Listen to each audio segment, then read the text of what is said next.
Hi there, this is Rob at Reason101.net, and I'm here to show you a little bit about how to create some synths using the new Pulsar device from Reason.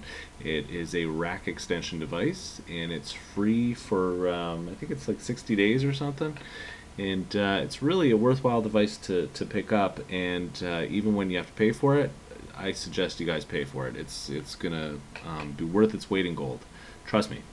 So today what I'm going to do is I'm going to show you how to get started using that device as a synth. This is going to be very basic. I will have some other videos that will come up along the way that will show more complex routings for this. But this is just to jump in, get your feet wet, and learn how to use Pulsar as a synth. So first thing we're going to do is we're going to right click on the rack, we're going to select Utilities, and we're going to select a mix channel. Then what we're going to do is we're going to go underneath that, we're going to go back into Utilities, we're going to create the Pulsar Dual LFO. That will be there if you have that rack extension installed, so be sure to go to the store and install it. Once you have it in your rack, it's going to be inserted automatically in the insert effects, and you're going to go, huh? Well, why is it there? Because it thinks that you want to use it as an insert effect. You don't. So just drag it outside, leave it there, close the insert effects device, tab to the back, send the audio from LFO1 into the left input on the mix channel, send audio from LFO2 into the right input on the mix channel, tab back to the front. Let's turn off tempo sync on your LFO1. The rate will automatically set itself to 8.18 Hertz. Perfect. Now we want to turn on LFO2. The rate's also going to be set to 8.18 Hertz. Perfect. What you want to do on both of them, turn the levels down, because you notice that when it's up here, it's actually producing some sound. We don't want it to just yet. So turn down the levels.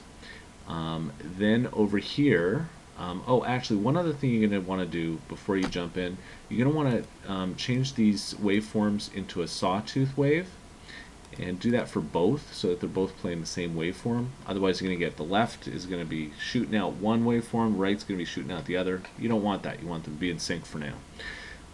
Now, in the envelope section, let's pull the release down to 0. Let's turn the rate all the way up to 100 on both LFO1 and LFO2. And let's turn the level up to around 60% on both of these. Come on. Let's get it back to 60. Okay, there we go. Now, very important, if you want to use Pulsar just to play the same note across your entire keyboard range, which I doubt is what you want, you're going to have to turn the MIDI keyboard follow all the way up to 100. What this does is it sets the range of these waveforms to be played across the entire keyboard in the proper way. Last but not least, what we have to do is right-click and select Create Track for Pulsar 1. Once you do that, you've got a nice little track in here in your sequencer. And when you go back in, now when you play it on your keyboard, what you're going to hear, probably you're going to play it up around C2, C3. Hear that pop? That pop is going to happen on your release. So what I would suggest is bring it down an octave or two. You're still going to hear a little bit of a pop.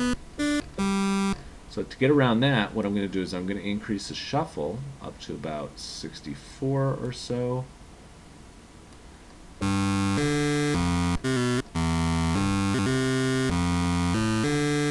Okay, now you have kind of a nice little synth going on. What you can do is you can actually increase the shuffle up to about 91, 92%. And then you got that really deep bass, which is really nice. The other things you can do is you can change the waveforms if you want to get some different kinds of sounds.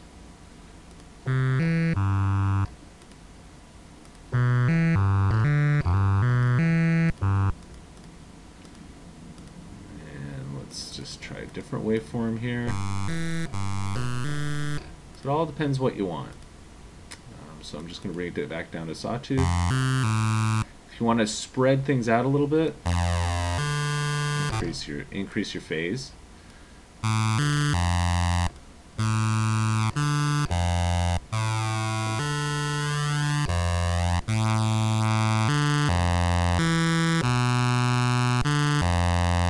Okay, so that just kind of gets your feet wet and shows you how to build a synth very quickly with Pulsar. Now, obviously, you can't save this because Pulsar doesn't give you the ability to save any patches.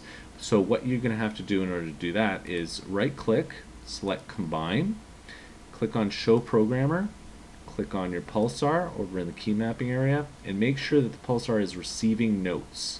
If it's not receiving notes, you're not going to hear anything when you play your synth, or when you play your key controller. If you click on Receive Notes, all of a sudden you can hear your synth. So that's definitely what you want to do. Other things you can do is you can map out the you can map out the shuffle, the phase, even the lag if you want to, along some of these rotaries on the combinator, and then once you're done, you can save it as a patch. So that's just getting your feet wet. If you want, you can do some actually pretty cool things if you increase the release time as well and play it up a little higher.